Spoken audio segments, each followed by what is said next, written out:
Everyone, welcome to my channel guys. आज का जो एडवांस स्ट्रक्चर है वो शायद आपको आता है या नहीं आता है, मुझे नहीं पता, पर मुझे बहुत अच्छी तरह आता है। जी हाँ, बहुत अच्छी तरह आता है।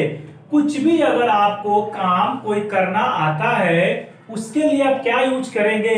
जैसे मैंने यहाँ लिखा है, करना आता है या करना आता था, या तो प्रेजेंट में या तो पास्ट में। तो गाइस, किसी भी एक्शन को अगर आप कर लेते हैं, करना आपको आता है, यानी आपको तरीका पता है कैसे किया जाता है, तो उसके लिए बहुत प्यारा सा यहाँ पे मैंने स्ट्रक्चर लिखा है, नो हाउ टू वर्ब की first form plus other words. Know और हाउ टू का कॉम्बिनेशन रहता है इसमें। जब भी आपके सेंटेंस में आता है कि करना, कोई चीज करना आता है, जैसे आप बोलते हैं कि मुझे तो कार चलाना आता है, मेरे भाई को ट्रैक्टर चलाना आता है, या फिर कुछ भी आप बोल सकते हैं। और जब भी लास्ट में आता है अगर दे दिया जाए, और जो न्यू लर्नर है तो आता है के लिए जाहिर सी बात है कि वो क्या लिखेंगे, आता है के लिए कम का यूज करेंगे। आप यहां ध्यान से देखिए, अगर आप भी बिगिनर्स हैं, लर्नर हैं, शुरू में आप शुरुआती स्टेज पे सीख रहे हैं, और आपको बता दिया गया है कि ता है, ती है, जब आता है तो उसको किसमें बनाते हैं? प्रेजेंट इंडेफिनिट बनाते हैं। और आता है का मतलब कम, और कम का मतलब आप क्या समझेंगे कि आता है, लेकिन यहाँ पे आने की बात नहीं कर रहे, किसी व्यक्ति का किसी जगह से आना नहीं बताया जा रहा है, बल्कि किसी एक्शन को करने का तरीका बताया जा रहा है कि उसे करना आता है, उसको तरीका पता है। तो आई होप गाइस कि आप मेरा पॉइंट समझ रहे होंगे कि इसको क्यों मैंने एडवांस में रखा है। इसलिए कि यहाँ पर खाना बनाना आता है, बनाना आता है। अब ये नहीं कि वो खाना बनाना और फिर वहां से चला आता है बनाकर, इसका सेंस ये नहीं है। तो आपको समझ में आ रहा होगा कि जब भी किसी एक्शन के साथ आता है वर्ड जुड़ जाए, तो आप उसके लिए कम का यूज नहीं करेंगे। फिर कौन सा फॉर्मेशन यूज करेंगे? नो हाउ टू, और टू के बाद हमेशा वर्ड की फर्स्ट फॉर्म आएगी, चाहे कहीं भी रहे, किसी भी सेंटेंस में आप यूज करते हैं तो टू के बाद अगर वर्ब आती है तो किस फॉर्म में आती है? फर्स्ट फॉर्म में आती है, जिसे इंफिनिटिव बोला जाता है। ठीक है, तो आइए देखते हैं कि सेंटेंस फिर बनाए कैसे। ये गाइस, ये टेंस में जब भी आएगा, आता है या आता था, तो प्रेजेंट और पास्ट में, तो नो भी चेंज हो सकता है सब्जेक्ट के अनुसार या टेंस के अनुसार। तो प्रेजेंट इंडेफिनिट में अगर आएगा तो नो रहेगा किसके साथ, और नोज रहेगा किसके साथ। इस बात को भी थोड़ा सा ध्यान रखना पड़ेगा आपको। प्रेजेंट इंडेफिनिट में ही, शी, इट और नेम अगर सब्जेक्ट आते हैं तो नो में क्या लगा देंगे? एस लगा देंगे, क्योंकि आपको पता है कि प्रेजेंट इंडेफिनिट में ही, शी, इट और नेम वाले सब्जेक्ट के साथ वर्ब में एस या ईएस ऐड कर दिया जाता है, थर्ड पर्सन सिंगुलर नंबर के साथ। ही, शी, इट और नेम रट लीजिए, हर जगह ये काम आने वाले हैं, ही, शी, इट और नेम के साथ।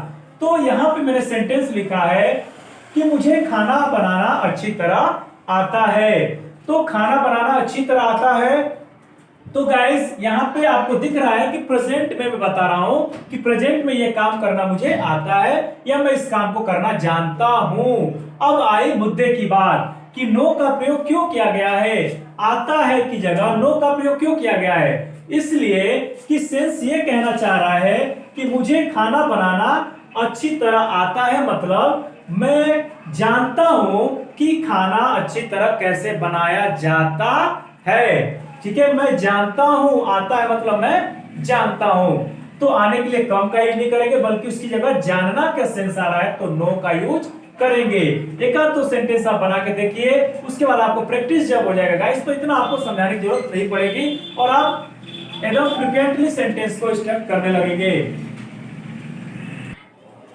तो मुझे खाना बनाना अच्छी तरह आता है, इसको हम ट्रांसलेट करने जा रहे हैं। तो यहां पे मैं क्या लिखूंगा? आई, उसके बाद नो, आई नो। मुझे आता है मतलब मैं जानता हूं, कंफर्म है आपको? आता है मतलब मैं जानता हूं। आई नो, उसके बाद नो के बाद क्या आएगा? हाउ।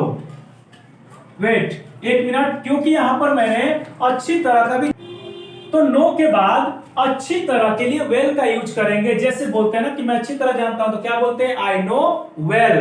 तो यहां पर भी मुझे खाना बनाना अच्छी तरह आता है, तो अच्छी तरह के लिए वेल का यूज हम लोग यहां पर कर लेंगे, ठीक है। आई नो वेल, मुझे अच्छी तरह आता है। क्या करना, हाउ टू, हाउ के बाद टू और वर्ब है, और वर्ब क्या है गाइस यहां पर, बनाना। और खाना बनाने के लिए आपको पता है कि कुक का यूज किया जाता है, नहीं तो प्रिपेयर का यूज कर सकते हैं आप। तो कुक का यूज हम कर लेते हैं यहां पे। I know well how to cook food. I know well how to cook food. तो देखा गाइस आपने, आई नो वेल, मुझे अच्छी तरह आता है, हाउ टू कुक फूड। अगर आप ये सोचिए, मैं ये सोच रहा हूं कि अगर मैं हिंदी नहीं लिखता और मैं इंग्लिश का सेंटेंस आपके सामने रखता तो आप इसको कैसे ट्रांसलेट करते। तो आइए जरा देख लेते हैं एक नजर कि कैसे ट्रांसलेट किया जाता ये। आई नो, मुझे आता है, मैं जानता हूं। आता है तो कोई नहीं बोलेगा। जब इंग्लिश से हिंदी की ट्रांसलेशन करने की बात है तो सबका रटा हुआ है कि नो मिस होता है जानना। इसके अलावा कोई भी बुक में भी या कहीं भी कोई पढ़ाता भी नहीं है कि नो मिस आता है भी आ सकता है, लेकिन बशर्ते वर्ब के सेंस में होना चाहिए वो। तो आई नो, मैं जानता हूं। चलिए इसी पे देख लेते हैं। वेल, अच्छी तरह। हाउ टू कुक, कैसे बनाया जाता है क्या, फूड। तो अब क्या निकला इसका सेंटेंस का अर्थ गाइस, मुझे पता है या मैं जानता हूं कि खाना कैसे बनाया जाता है। इसका मतलब मुझे खाना बनाना आता है। समझ में आया। इंग्लिश से हिंदी, हिंदी से इंग्लिश अगर वर्ड टू वर्ड ट्रांसलेशन करने अगर बैठ जाएं तो आप कभी भी इंग्लिश नहीं सीख सकते। फ्लुएंटली और करेक्टली इंग्लिश कभी आप नहीं बोल सकते। ये मेरा चैलेंज है। अगर आप हिंदी से इंग्लिश डायरेक्ट ट्रांसलेट करते हैं एक एक वर्ड पकड़ के, तो अगर आप इस वर्ड को पकड़ते हैं तो आता है का लिख दीजिए। फिर कहां पे कम, कहां लिखेंगे, आई कम लिख सकते हैं आप। मैं आता हूं, वेल मिस अच्छी तरह, मैं अच्छी तरह आता हूं, नहीं फिर गलत हो जाएगा। इसलिए कहा जाता है एडवांस स्ट्रक्चर में सेंस का यूज बहुत इंपॉर्टेंट है। Use your brain, use your sense. Okay, next sentence देखते हैं। मैंने पास्ट में बना दिया यहां पे क्योंकि मैंने लिखा आता है और आता था। तो जो एक्शन पास्ट में आपको आता था उसका जिक्र अगर आप प्रेजेंट में किसी के सामने करते हैं तो बोलते हैं ना कि मान के चलिए कि आप अभी कुछ बाइक वाइक रिपेयर कर रहे हैं, बाइक खराब हो गई और आप पहले बाइक रिपेयर कर लेते थे या मोबाइल चला लेते थे, मोबाइल कर लीजिए, तो क्या बोलेंगे कि यार मुझे मोबाइल चलाना आता था। इसका मतलब अभी आपको नहीं आता है पर उस समय आपको आता था। तो पास्ट के चीजों को आप बताना चाहते हैं, प्रेजेंट में किसी के सामने रिप्रेजेंट करना चाहते हैं तो कैसे बोलेंगे। तो यहाँ पे सेंटेंस मैंने लिखा है, उसे कपड़े धोना अच्छे से आता था। अब वो कपड़ा नहीं धो पाती है, यानी उसे कपड़ा धोना अब नहीं आता है। पहले वो धो लेती थी, अब थोड़ा सा चली गई इंग्लैंड अमेरिका, पढ़ के आ गई, अब उसे कुछ भी करना नहीं आता, कपड़े कैसे धोना जाए उसे पता ही नहीं है। तो मैं क्या बोलूंगा, उसे कपड़े धोना अच्छे से आता था। तो आइए देखते हैं। शी, अब गाइस आता था मतलब जानती थी, तो जानने के लिए क्या यूज करेंगे, नो। लेकिन ये पास्ट है तो पास्ट में नो की सेकेंड फॉर्म लगेगी। आपको पता होना चाहिए कि पास्ट में वो आपकी कौन सी फॉर्म लगती है, सेकेंड फॉर्म। तो नो की सेकेंड फॉर्म क्या बनेगी, KNEW। शी न्यू हाउ, और यहां भी अच्छे से है तो यहां भी हम क्या लिखेंगे, वेल, अच्छे से, अच्छी तरह, बढ़िया से, ठीक है, कुछ भी रहे, हिंदी से कोई मतलब नहीं है, सेंस को कैच करिए। अच्छी तरह, अच्छे से, बढ़िया से, तीनों में से कोई भी रहेगा आप किसका यूज करेंगे, वेल का यूज करेंगे, ठीक है। शी न्यू वेल, उसे अच्छी तरह आता था, क्या करना आता था, हाउ टू, हाउ टू, और धोना, धोना के लिए क्या यूज करेंगे, वॉश, हाउ टू वॉश, और क्या धोना, कपड़े, तो कपड़े के लिए हम क्या यूज करेंगे, क्लॉथ्स, ठीक है guys. She knew well how to wash clothes, उसे कपड़े धोना अच्छे से आता था।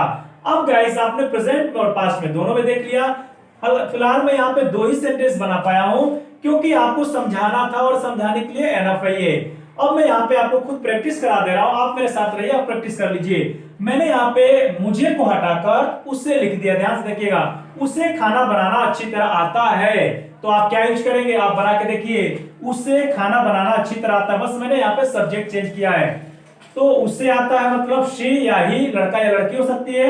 शी, आई की जगह क्या आएगा, शी, और नो की जगह क्या आएगा, फिर आप बताइए मुझे, नो की जगह हो जाएगा नोज, यानी यहां पे लग जाएगा एस। क्यों?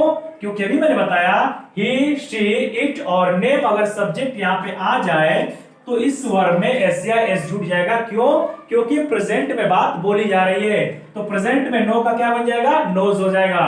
She knows well how to cook food, उसे अच्छी तरह खाना बनाना आता है। ठीक है गाइस, तो इसी तरह आप बहुत सारे सेंटेंस बना सकते हैं गाइस। करना आता है, करना आता था, जब भी आपको मिले तो नो हाउ टू फॉर्मेशन याद रखिएगा। क्या? नो हाउ टू, बस इन तीनों चीज को याद रखिएगा एक साथ, नो हाउ टू, और उसके बाद वर्ब की फर्स्ट फॉर्म आएगी। ठीक है, तो गाइस ये बहुत प्यारा सा और बहुत इंपॉर्टेंट है। बहुत बार आप बोलते हैं, कुछ भी आपको कह देता है कोई कि अरे वो क्या मोबाइल चला लेगा, उसको मोबाइल चलाना, उसको एप्पल का मोबाइल चलाना ही नहीं आता, तो क्या बोलेंगे?